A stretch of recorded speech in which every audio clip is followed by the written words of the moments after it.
Actuemos hoy para no arrepentirnos mañana.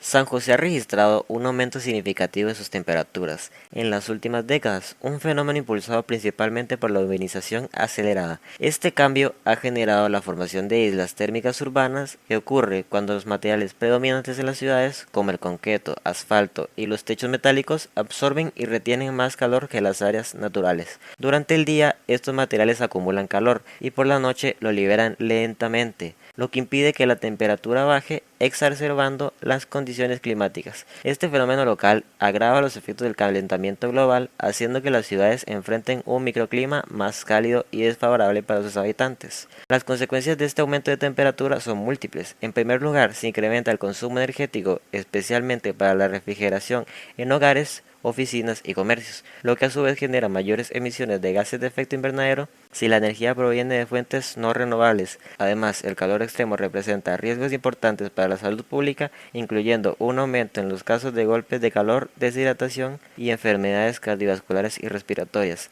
especialmente entre las poblaciones más vulnerables, como adultos mayores, niños y personas con enfermedades preexistentes. Para mitigar estos efectos es esencial fomentar la creación y expansión de áreas verdes en las ciudades como parques, jardines, techos verdes que no solo ayudarían a reducir la temperatura, proporcionar sombra y liberar humedad, sino que también mejoran la calidad del aire y la calidad de vida de los habitantes. Asimismo, se deben priorizar materiales de construcción sostenibles y reflectantes que reduzcan la acumulación de calor en los edificios y calles. Políticas públicas como incentivos para el uso de tecnologías de construcción sostenibles, regulaciones urbanas para incluir más espacios naturales en los de desarrollo y campañas de concientización humana son fundamentales para abordar este tema. Adoptar estas soluciones no solo hará que San José sea más resiliente frente al cambio climático, sino también le convertirá en una ciudad más habitable y sostenible.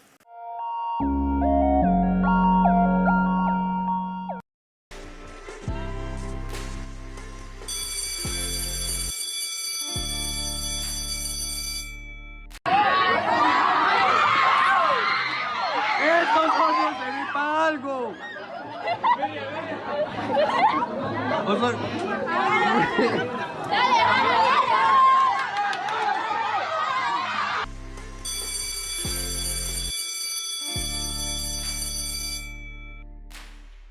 La violencia escolar se destaca al ser un fenómeno variado, el cual se suele dar cuando una persona o grupo de personas del centro educativo se ve insultada, físicamente agredida, socialmente excluida o aislada, acosada, amenazada o atemorizada por otro u otros que realizan impunemente sobre las víctimas esos comportamientos y actitudes, según Cáceres, Alonso y Garrote 2008. Este fenómeno, que provoca discriminación y odio por motivos tanto raciales o de género, se destaca irónicamente por su inclusividad, al no distinguir en las zonas donde se suele impactar, volviendo así una problemática a nivel mundial, la cual ha llegado inclusive hasta la provincia de Guanacaste, una provincia del pequeño país centroamericano de Costa Rica. En Costa Rica, desde la promulgación de la Constitución de 1949 y la Ley General de Educación de 1957, la educación ha fungido como un pilar fundamental para el desarrollo del país, siendo considerado por el pueblo como el Ejército de Costa Rica, tras la abolición de este en el año de 1948. Esta importancia cultural que se le da a la educación en Costa Rica se vuelve crucial cuando se quiere hablar acerca de lo que podría llamarse como su principal némesis, la violencia escolar, ya que esta propicia un ambiente lleno de inseguridad y temor por parte de los estudiantes, los cuales por miedo a ser lastimados tanto mental como físicamente, llegan a recurrir a una gran variedad de actos negativos como consecuencia directa del acoso escolar. Para entender de manera humana y lo más cercano a primera mano posible, se realizaron una serie de entrevistas a docentes de diversas instituciones, los cuales nos brindaron un panorama distinto al que las personas primeramente imaginan. Que una víctima de violencia no viene al colegio porque cómo voy a ir a un lugar donde me pegan, donde me agreden, donde me hacen sentir inferior. Provoca también casos de intento de suicidio por parte de los estudiantes agredidos, deserción escolar,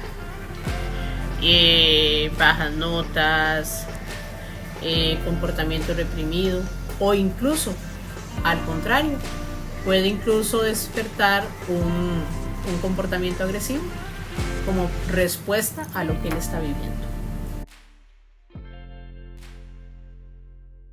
Ella es Olga Barquero, una docente con más de 15 años de experiencia trabajando con casos de violencia dentro del Colegio del Liceo de Nicoya. Como ella nos menciona, las consecuencias en las víctimas desatan una serie de acciones dañinas para sí mismos, mientras ya de por sí sufren el tormento de un tercero. El aislamiento al que son sometidos posteriormente se convierte en la opción que mejor los protege de la violencia. La desvalorización de la que son víctimas comúnmente se convierte en una mentalidad que adoptan. No es de conocimiento general que esas son formas de autolesión. Hay estudiantes que incluso recurren a las autolesiones físicas como distracción de lo que viven en su realidad escolar. Por más duro que suene, cuando se habla de violencia escolar no se puede únicamente hablar del evento en el mismo instante, puesto que lo más grave de estas situaciones son las repercusiones emocionales y físicas de las víctimas. Los agresores no solo exponen a las víctimas a un episodio traumático en su vida, sino que plantan la semilla de la desmotivación, la pérdida de confianza en las personas alrededor y la inseguridad. Los despojan de su dignidad y lo que conocen como un ambiente seguro. Estos comportamientos, independientemente de que sea una vez o en repetidas ocasiones, crean una grieta emocional que, si no se maneja adecuadamente a nivel psicológico, se infectará con deseos de desaparecer. Pero, ¿cómo tratan las instituciones educativas de prevenir o mitigar la violencia escolar? ¿Qué protocolos realizan para tratar la violencia escolar? ¿Son estos actos lo suficientemente efectivos? Estas son algunas de las preguntas que se desarrollarán más adelante. Bienvenidos a esta edición de la hipótesis de hoy. Mi nombre es Marco Antonio Quesada Caballero. Y yo soy Aarón Madrigal Miranda. Con el fin de concientizar y hacer un llamado a la acción, el día de hoy les traemos Cicatrices del Saber, un acercamiento al tratamiento de la violencia en los centros educativos de tercer y cuarto ciclo de Guanacaste, desde un enfoque pedagógico y social. Es el 28 de noviembre de 2024.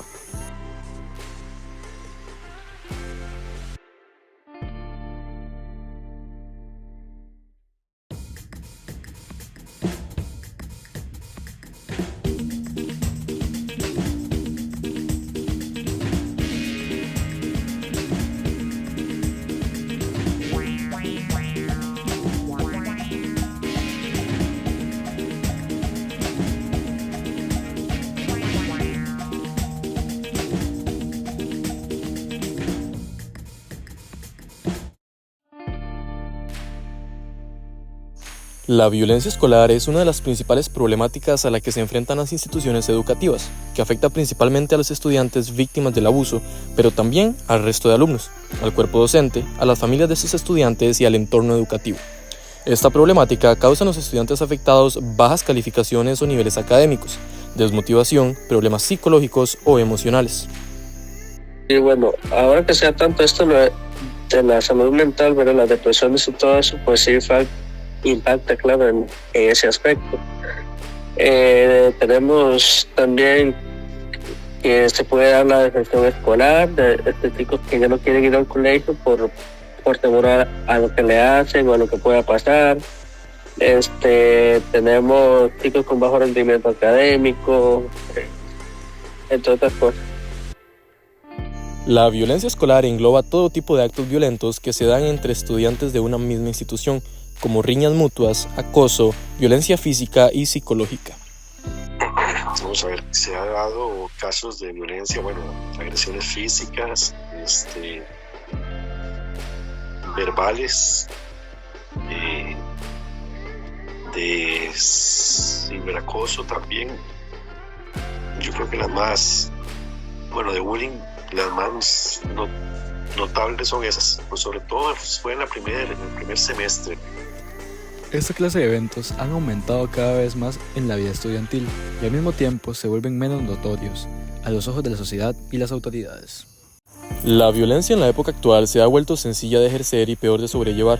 Con el tema del ciberacoso, ahora los estudiantes no pueden dejar estas preocupaciones en los límites de la institución, ya que pueden seguir sufriendo el acoso por medio de las redes sociales. Los entrevistados incluso coincidieron en que la raíz de la mayoría de los altercados en la institución son frutos de provocaciones por medio de redes sociales. Tenemos ya meses que no se ven, tipos de violencia física. También está lo que más ahorita entre los muchachos es la parte de la parte cibernética, o no sé cómo es que se dice, El ciberacoso. Sí, hay, por ahí es donde se escucha un poco más, que esto, que lo otro. Los docentes destacan que la manifestación de la violencia física no es lo más común, sino que en cambio es resultado de una o más provocaciones verbales, virtuales o insinuaciones. Estas no siempre se dan directamente dentro de la institución, pueden ocurrir los eventos previos fuera de los límites institucionales y explotar dentro de esta. Varios docentes de toda la zona de Guanacaste coinciden en la realidad de estos aspectos, entre los que se destacan a Dariel Menéndez, Leana Gutiérrez y Odili Gutiérrez, los cuales son docentes de colegios de la zona de Guanacaste que cuentan con más de 20 años de experiencia cada uno. Un compañero en plena clase empezaron a darse bromas y a tirarse cosas, un lapicero, un papel, y etcétera, etcétera. Cuando ya yo vi, ¿verdad? Ya se levantó un compañero, uno de ellos, y agredió al otro compañero, ¿verdad? Entonces ya ahí tuvimos que activar el protocolo, llevarlo a orientación, llamar a los papás, seguir el protocolo que se daña en sus casas. El colegio es como un ente mediático donde el estudiante tiene problemas fuera de la institución, y como ahí donde se reúne, tal vez los estudiantes no tienen las herramientas y en vez de tratar de resolverlo se desencadena ahí una agresión física, ¿verdad? Pero muchos de los problemas son problemas que suceden afuera, en la comunidad, en el barrio, que se hablan por redes sociales. Y cuando llega, digamos, el lunes al colegio, se desencadena una agresión física. Los conflictos en general afectan el estado emocional. Ello conlleva bajar los niveles de motivación, atención y concentración para los estudios.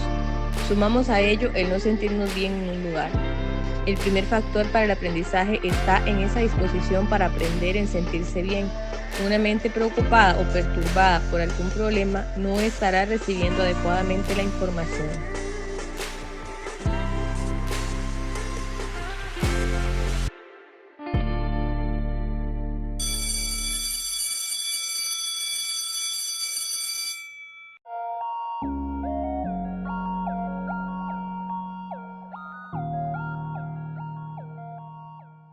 Actuemos hoy para no arrepentirnos mañana. Suecia lidera la descarbonización, con políticas innovadoras y ambiciosas, consolidándose como un referente en la lucha contra el cambio climático. Su éxito radica en la implementación de un enfoque integral que combina medidas económicas, tecnológicas y sociales. Entre sus iniciativas más destacadas se encuentra uno de los impuestos al carbono más altos del mundo, que no solo desincentiva el uso de combustibles fósiles, sino que también financia proyectos de energía renovable y sostenibilidad. El país apuesta por el uso masivo de biocombustibles en sectores clave como el transporte, reduciendo drásticamente sus emisiones. Actualmente, su transporte público opera en un 80% con cero emisiones, gracias a la electrificación, el uso de energías renovables y la eficiencia energética, demostrando cómo una planificación estratégica puede lograr avances significativos y replicables por otros países. Suecia también ha intervenido en infraestructura urbana sostenible, como edificios energéticamente eficientes, sistemas de reciclaje avanzados y redes eléctricas inteligentes que optimizan el uso energético. Estas acciones han generado un impacto positivo no solo en la reducción de emisiones, sino también en la calidad de vida de sus ciudadanos, fomentando un crecimiento económico sostenible y competitivo. Sin embargo, a pesar de todos estos logros, la falta de colaboración global sigue siendo un desafío crítico. Si los países en desarrollo no reciben el apoyo necesario para implementar prácticas sostenibles, las desigualdades climáticas continuarán produciéndose. Los países más pobres, que suelen tener menor responsabilidad en las emisiones históricas, son los más vulnerables al impacto del cambio climático, como sequías, inundaciones y desplazamientos masivos. Esto no solo exacerba problemas sociales y económicos, sino que también pone en riesgo los esfuerzos globales por limitar el calentamiento global. Para abordar este desequilibrio es esencial incrementar el apoyo financiero y tecnológico a los países en desarrollo. Esto incluye la transferencia de tecnologías limpias, el acceso a fondos climáticos internacionales y la implementación de programas de capacitación para fortalecer las capacidades locales.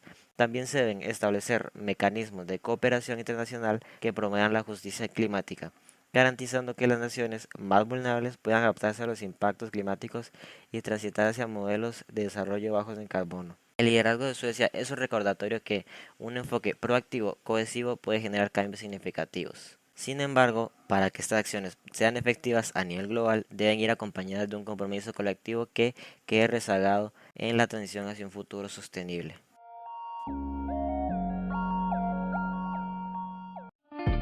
Ellos también comentan que el entorno familiar es uno de los factores más influyentes en la actitud de los estudiantes. La familia es un pilar fundamental para que el niño comprenda desde pequeño cómo debe comportarse, y eso depende mucho de cómo lo han educado. Cuando en la escuela, en el colegio, nosotros enseñamos materias, pero los valores se aprenden desde el hogar. Cuando un estudiante debe cargar con el estrés del ambiente del hogar, se vuelve más propenso a ser tanto irritable como vulnerable. Bueno, a nivel general, en la familia pues se inculcan valores, ¿verdad? Y ejemplo. Muchos chicos desde la escuela, adolescentes, preadolescentes, hacen lo que ven, ¿verdad? No es lo mismo decirle no fume porque es malo si yo fumo. Entonces ellos van a hacer lo que yo hago, no lo que yo les digo. Entonces si yo le digo a mi hijo la violencia es mala, pero yo paso gritando y pegándole y agrediendo a todo el mundo, él va a hacer lo que yo estoy haciendo, no lo que le estoy diciendo. Y de hecho es como el ente principal, digo yo. Es una familia donde se forjan los valores y todo esto que últimamente pues se han perdido un poco, ¿verdad? El que los chicos no se sientan más que los demás, el hecho de compartir entre ellos, el aceptar a los otros como son, pues son valores que vienen desde la casa, ¿verdad? El respeto y todo eso. Entonces pues claro, es como muy fundamental el rol de la familia y los límites que ellos puedan tener. A esto se le suma el desinterés que se muestra de parte de los encargados o familiares en la resolución de conflictos y la sensación en los estudiantes de que finalmente se encuentran en un lugar en donde tienen el control sobre algo o alguien.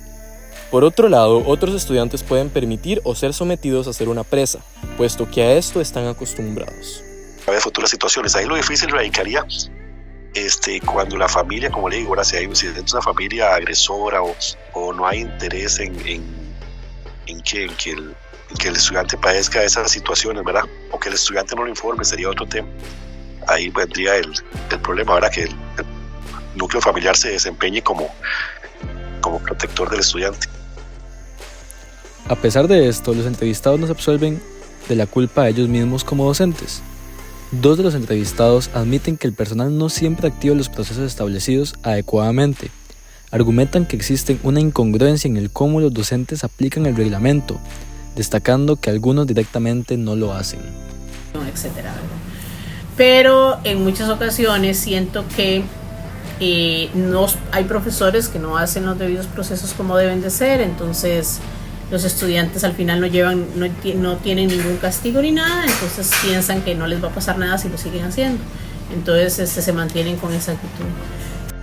Esto genera un sentimiento de impunidad en los estudiantes, más como una sensación de confianza en que sus acciones no les traerán repercusiones a futuro. Para esto, Leana declara que los estudiantes no demuestran un miedo a las consecuencias posteriores a sus actos. Sí considero que las acciones que se toman para prevenir, controlar y mitigar los eventos de violencia están bien orientados.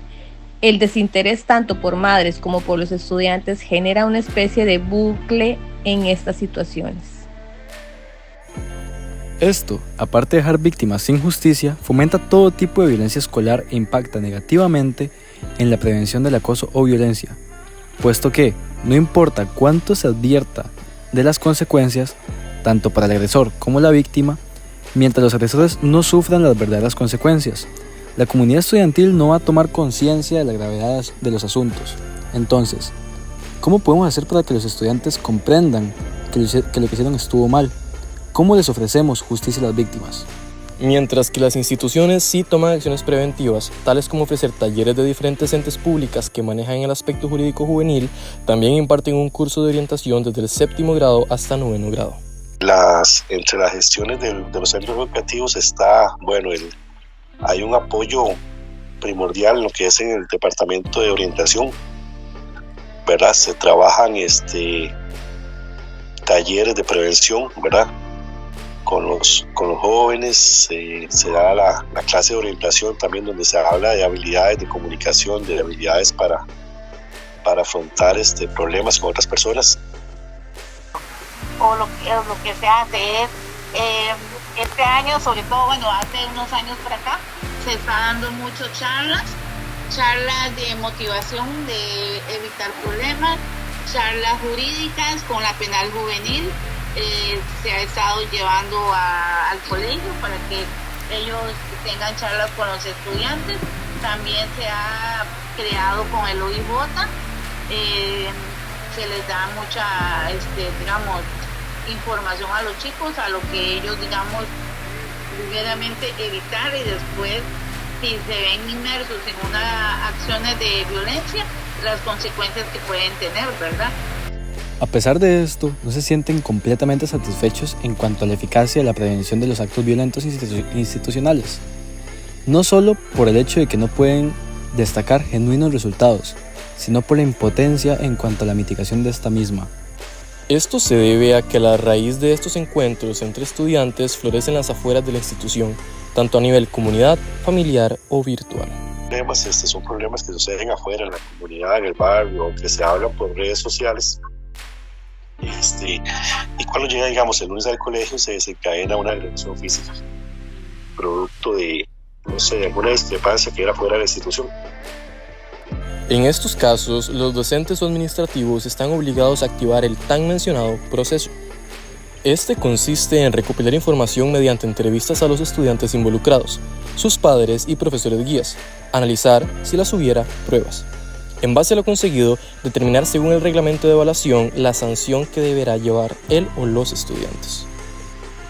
En los docentes y administrativos funcionan como un ente mediador, por el cual se comunican y se acuerdan cuestiones en relación al caso que se presente.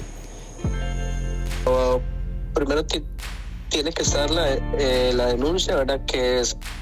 Se le dice que es como el reporte que hace el chico afectado o la persona que ve, sea un guarda, sea un docente, sea director, sea otro estudiante, sea un padre de familia, que conoce la situación, que presenta como el reporte de lo que está sucediendo. Una vez que esté el reporte, entonces a nivel del docente guía y orientación, se activa el protocolo, que es llamar a los padres de los involucrados, hacer las referencias respectivas, ya sea a hospital, ¿verdad?, de la parte de psicología o esas cosas, y se empieza a trabajar ya con los chicos en lo que es el programa que se esté dando. Cuando la gravedad del evento supera la capacidad del reglamento para corregir, la institución entonces pasa el caso a manos de la fuerza pública o la penal juvenil. Estas entes públicas se encargarán de llevar a cabo la investigación correspondiente y ofrecer, de ser necesaria, una sanción legal a él o a los estudiantes. De hecho, ya con la nueva disposición de la penal juvenil, el estudiante que mantiene la parte de violencia, que tenga agresiones o agrede a alguien, automáticamente ya la penal juvenil se hace cargo de ellos, ¿verdad? Y se los llevan a la oficina y ya llegan los papás a recoger. Después de ahí ya sigue un proceso en la fiscalía. Se han dado durante el año más o menos unas 10 charlas en las que se enfatiza no solamente las consecuencias del maltrato físico, psicológico, verbal, sino también consecuencias penales, donde ya ellos podrían ir, dependiendo de el tipo de violencia que se trate, a cumplir penas en la cárcel, en un centro penal, juvenil, multas, etc. Sin embargo, y aunque pueda sonar como una situación desalentadora, no hay razón por la cual no podríamos como comunidad apuntar hacia un mañana mejor, sobre todo si como grupo seguimos las recomendaciones de los expertos en el tema.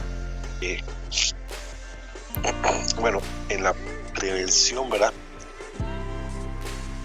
Yo pienso que se podría manejar desde desde un punto de vista, no sé, como tal vez más psicológico, más de enseñarles a los chicos desde temprana edad la parte de conductas, cómo trabajar la resolución de problemas, de conflictos, ¿verdad? Enseñarles habilidades para poder hablar de un modo educado y no reclamar.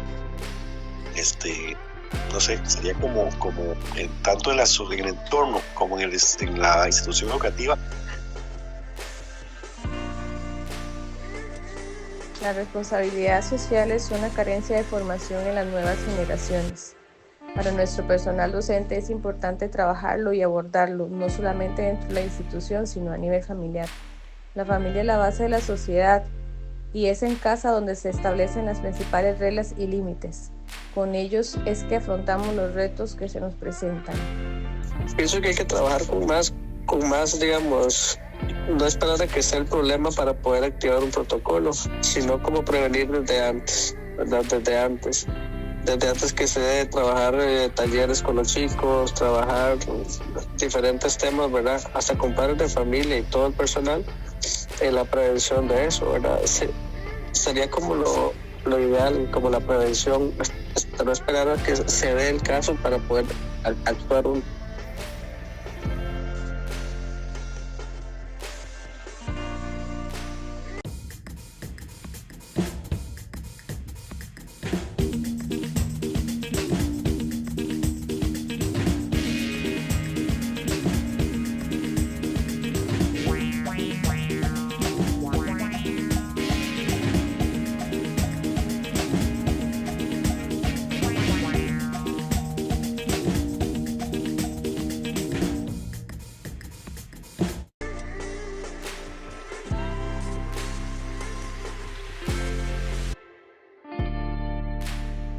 Con esta mirada más esperanzadora concluimos este segmento de la hipótesis de hoy.